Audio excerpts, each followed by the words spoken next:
So, I was in a mall bathroom the other day.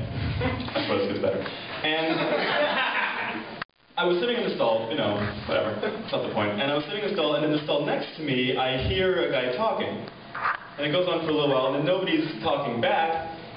And then eventually I realize that he's on the phone, which is completely absurd, like, to be on the toilet and on the phone at the same time. Like, I'm unnerved enough when I'm standing, you know, in the urinal, and usually it's an old man comes up next to me and slips on the slide. Like, there's no even words there, and that unnerves me. So when there's a whole conversation going on in the stall next to me, because the stall's a much more, you know, defecation's a much more private thing, because, you know, it's like therapy, you got like a small room going on. And so, and he was having a whole conversation too. It was like, he said something like, yo man, what's up? No man, I'm just taking a shit, man.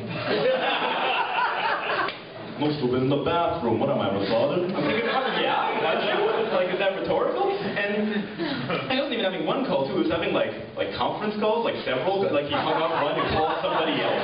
Like, yo, dude, what's up? Yeah, man. Jimmy's over in Eaton Center Mall. Yeah, man. Quick, can the count of three write faggot suck on the wall, okay? Okay, because they saw you out. That's clever, man. Phones are advertised a lot. And advertisements are something that, advertisements are something that really gets me sometimes. I saw there was a commercial I saw for a Swiffer, you know, picker-upper broom thing, and in this commercial, the woman in the commercial, she was using, you know, to clean the footprints off her ceiling or something, and they used the expression, no fuss, no muss. What is muss? Where did it come from, and why don't I want any? You know, because there must be a logical definition, and I realized it means a state of disorder, which to me seems a little bit intense for a Swiffer WebJets commercial. I mean, strictly speaking, Darfur is in a muss. Is in a muss. I feel like if the advertisers use more, you know, literal definition, then they could do well, okay, no, instead of just the old rhyme, no fuss, no genocide.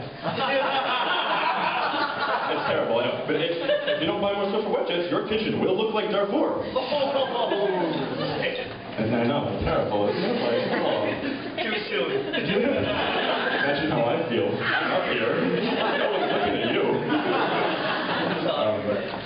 But there's a lot of expressions that just don't really make a lot of sense to me, like lo and behold.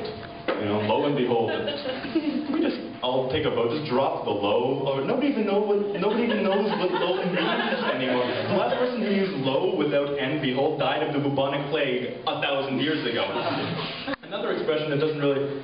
Is that too soon too? Another expression that doesn't really make any sense to me. My friend, he went to get, you know, high or something the other day, and he came back and he said he's tripping balls right now. Tripping balls? Like, where do the balls fit into the tripping? Like, are you tripping over balls? Are you tripping see the balls? Can you trip your balls up? Can balls even be tripped off? There's an entire series, too, of comparing things to balls, right? You can be drunk as balls, and you can be high as balls, or low as balls, hot, cold, loud, quiet, smart, dumb, dark, sweet, sick as balls?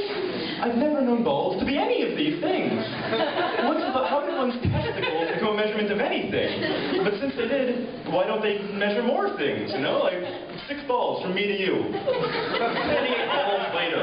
First there you have 10 balls squared. 4 times the number of balls o'clock. Did you see that? He's moving at the speed of balls. Thank you very much, my name is Mike Fraiman.